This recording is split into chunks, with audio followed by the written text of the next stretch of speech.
This is Jennifer Jones of the Scottish Sun.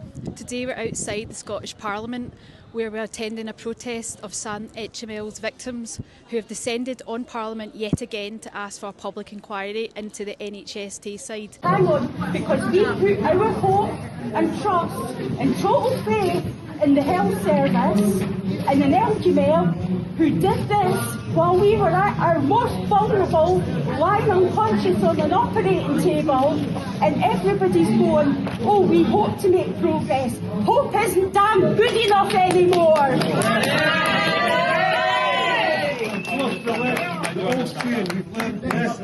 Everybody says learn lessons. No learn lessons are ever learned. It's all thrown out the same old words.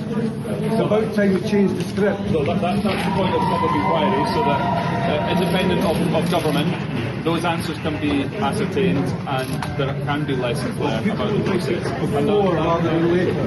Pardon? People like it before rather than later. I share that. I want to see that. I'm sorry, I need to go back in because I've got answer questions at the chamber in 10 minutes, so I need to be back in to start that. Lead campaigner Jules Rose says it's been 166 days since they asked for a public inquiry and yet again it's left unanswered. They invited 12 SNP MSPs to attend and Jules says only one responded to decline the invitation. So it's been 166 days since the public inquiry was announced by the former Health Secretary Michael Matheson, and there's still no movement at all on word of a chair to get this started.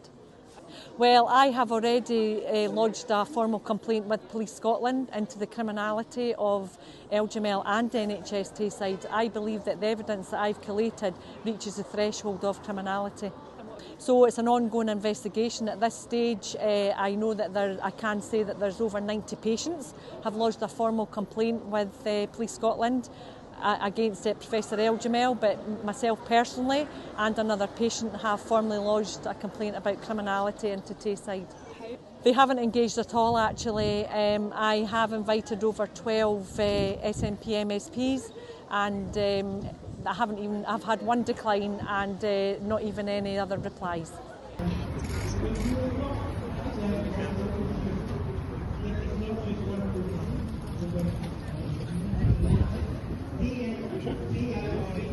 Well, sadly, we no further forward with the Health Secretary. He came out, he listened to campaigners. I think it's deeply regretful that they've had to return to Parliament 5 months on from when they were last here protesting. We got action then, we heard the public inquiry was being launched, but 5 long months later, no evidence taken, no chair put in place, and it's deeply regretful that there has been no progress whatsoever, and that's why campaigners are frustrated. There's cross-party support to get something done to start this public inquiry, and we expected and needed more from Neil Gray today. Sadly, he left people who seeking answers with more questions.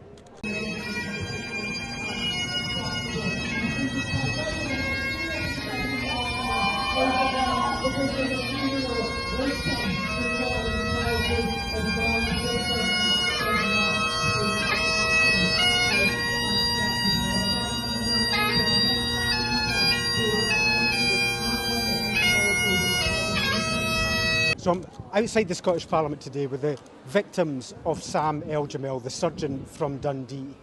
They've been waiting 166 days since the public inquiry was announced by the Minister. But there's no chair, there's no public inquiry. Where is it? These people need justice because they are suffering life-enduring injuries. Let's get them justice. Let's get on with the public inquiry.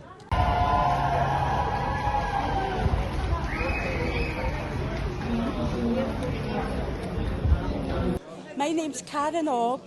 I'm from Glenrothes and I used to be a nurse at NHS Tayside. In 2006, I had a freak accident and fell onto my lower back. As soon as I stood up, I was in absolute agony, pins and needles. Eventually, I was referred to neurosurgery. I saw a surgeon and he told me that I should have a scan immediately within a week, otherwise I would be left with permanent motor and sensory damage.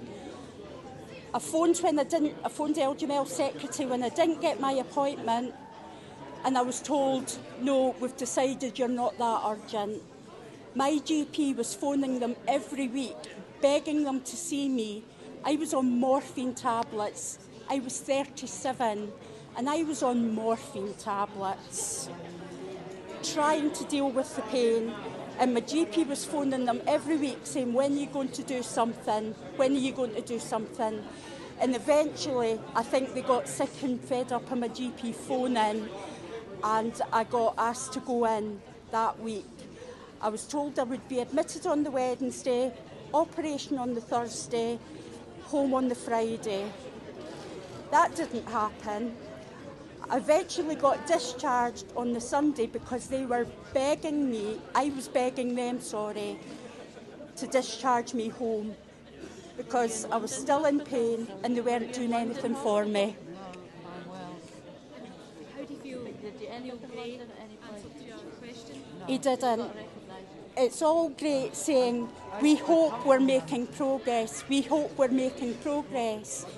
We had absolute hope and faith in those surgeons and doctors when we went into hospital.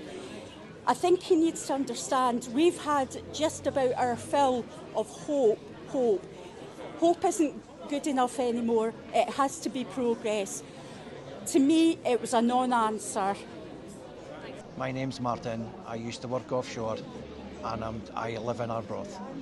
He severely damaged my neck on neck operations in 2013. The pains that I'm in is horrendous. There's not one part of my body that doesn't suffer from any pain. Well, his response, I'm just hoping that he steps forward and addresses the situation for all the people, including myself, that have been severely injured from Eljamel. Eljamel removed my healthy tear gland instead of my brain tumour. He was the last item. Fortunately, people's lives have been moved. We've lost lives in the interim, and people deserve to have answers, and that's what the public inquiry is to establish for. So I want to see that pace happen as quickly as possible. I want to see this established as quickly as possible. It's one of the first things I asked for when I became Health Secretary, and I know that Michael Matheson was also making sure that appropriate pace and urgency was applied. There is a due process that has to be gone through in terms of the appointment of a chair. That's the responsibility of the Lord President and the legal authorities, and we're looking to make sure that we can see that announcement happen as quickly as possible. Thank you very much.